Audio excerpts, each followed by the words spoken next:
Let's talk about due diligence, because as a reporter, I remember covering Bernie Madoff and that entire situation, and I would constantly hear people say they should have done their due diligence. For average folk, a lot of people, their eyes glaze over, they don't realize what that means. For business folk, that means it's going to get really, really sweaty because someone's going to be looking at your books, making judgments without perhaps the information, the totality of the information. I want to start with the legal side of this. And Stephen, I'm curious, when we're talking about due diligence, is there exposure that I as a business owner have when I'm coming to the table if my books are not 100% ready? Yes, certainly is, and that'll make its way into the purchase and sale agreement.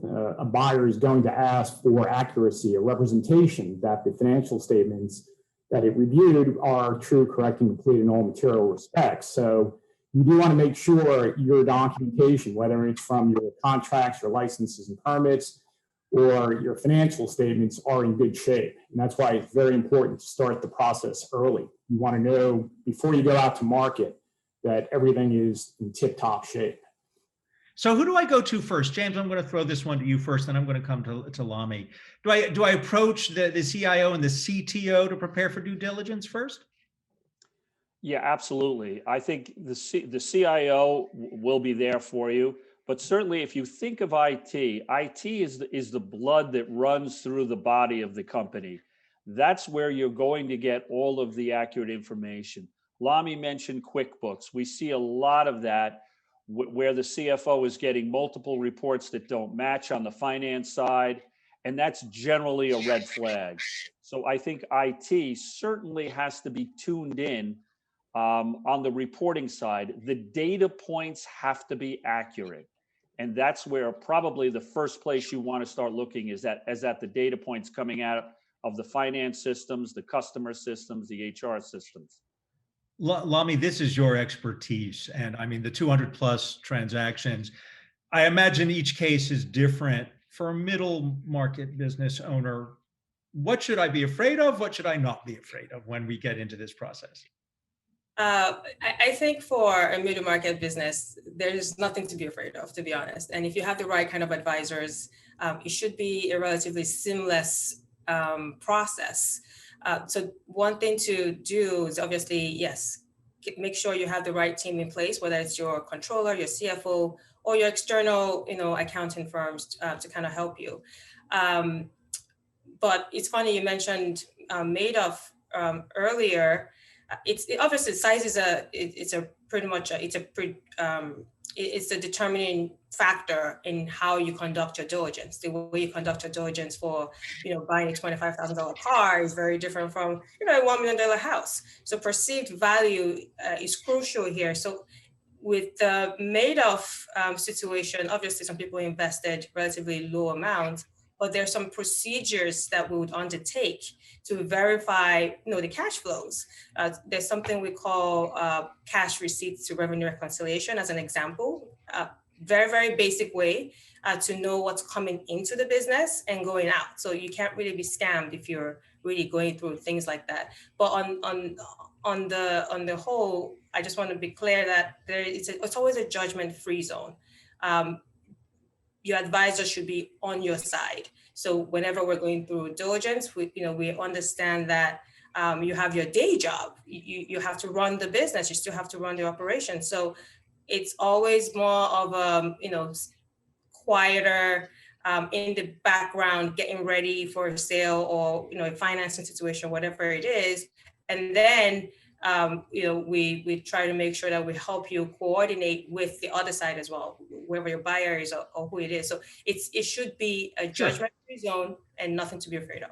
I like the term judgment-free zone, but I got to imagine, Sean, you go in with a lot of judgment. What particularly, let's say 3 top things you're looking for as your firm is scouring the books? I've actually been in actual physical data rooms, not to date myself as an ex-investment banker, but obviously it's electronic these days. The number 1 thing is organization. The number 2 is coordination. And that means if I have a question that I need to get answered and I reach out to the banker, that he's in touch with the lawyer, the accountant, and whoever else internally that he can get the answer to me within a relatively short period of time. Beyond that, really just be as prepared as possible. John, what about you? When you're coming to the table, you've been through the process, what affects your decision to go forward with the final sale and investment? Yeah, I mean, I think there's a number of factors, and I would echo what Lamia and Sean said. I think all those things are important, and I think obviously the financial piece of it's important. Just understanding whether the systems and the infrastructure at the company is good, and also understanding just where the business is going in the future, and if they've invested adequately in their assets, if they've underinvested, and I agree with Sean. I think being prepared is really half the battle, because part of the due diligence process is about building credibility and building good rapport with your private equity partners, or just the buyer. Whether it's a private equity or a strategic buyer, because this is someone that you're going to be a partner with over the long run. So that's really important as part of the due diligence process as well. Stephen, I would imagine as part of due diligence, sometimes firms discover mistakes that might have been made in the past. Is there legal exposure if you discover a mistake just based on the fact that you've discovered it? Or I would imagine if you don't clean it up, it's even worse. Yeah, well, that's why it's so important to start early, right? So everybody knows that the buyer or investor is going to provide you with a due diligence list. There's no secret what's on it. So way before you go out to the investor or to your private equity buyer, you need to pull up your own list, go through it, and make sure you ticked and tied all the items that are in there, because it's coming. So make sure the share certificates are issued. Make sure you have minutes. The minute book shouldn't be in shrink wrap. There's some pretty basic things, but I will tell you that it very often, middle market, privately held companies, they're really good at what they do. It's manufacturing, selling, but on the details about keeping minutes, shares, all that good stuff, that needs to get cleaned up. And so get it done early, because if you don't, it doesn't look good. You want to, lead with your best foot. You want to have your corporate house in order from every perspective: financial, legal, IT, et cetera. I don't know if you've ever seen the movie The Wolf of Wall Street, but there's that scene where the folk from the SEC are going through the books and they put them in a conference room. They turn the air conditioning down to 40 and they're freezing them. Lami, I bring that up because I'm curious. In an age of COVID, how has the process of due diligence changed? I have this image in my head of people going into a conference room and looking through stuff. Is that still what happens? Right.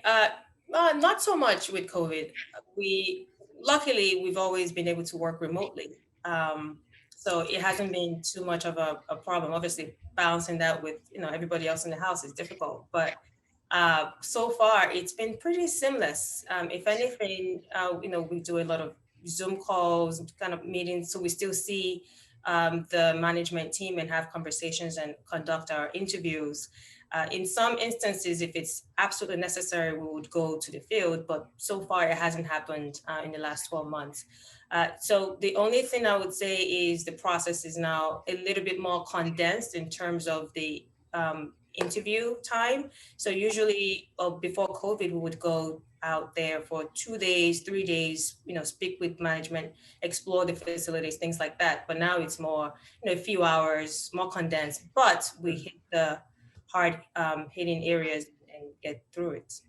John, how has COVID impacted how you go about your process of looking at a company, but in general, how you find companies?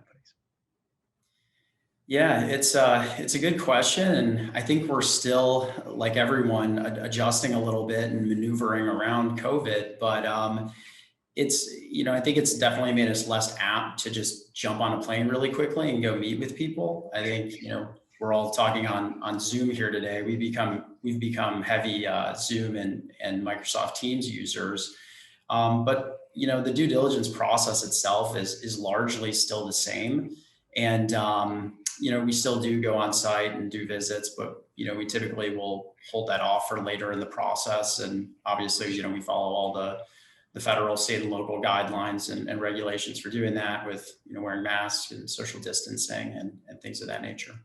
Sean, I'll give you the last word on this one. How has COVID changed the way Silvercrest is approaching all of this? It's just a matter of, to John's point, just getting comfortable with Zoom, just transitioning to that perspective. And obviously you miss meeting people face to face, especially the first time, but I think we've all adjusted to it. The one thing I will say about due diligence is that I come in conflict with clients sometimes is that they don't want to spend the money on advisors, whether it's the accountants or so forth. And it's really getting it, hitting home to them that it's actually an investment. Do you want to sell your company for 6 times EBITDA or 8 times EBITDA? And the difference is spending money on the advisors as a team. I'm going to say thank you. I appreciate all of you being here. And remember, this is just the first of several in a series that are going to take place this year on private equity. And we look forward to seeing you all again. So I'll see you there.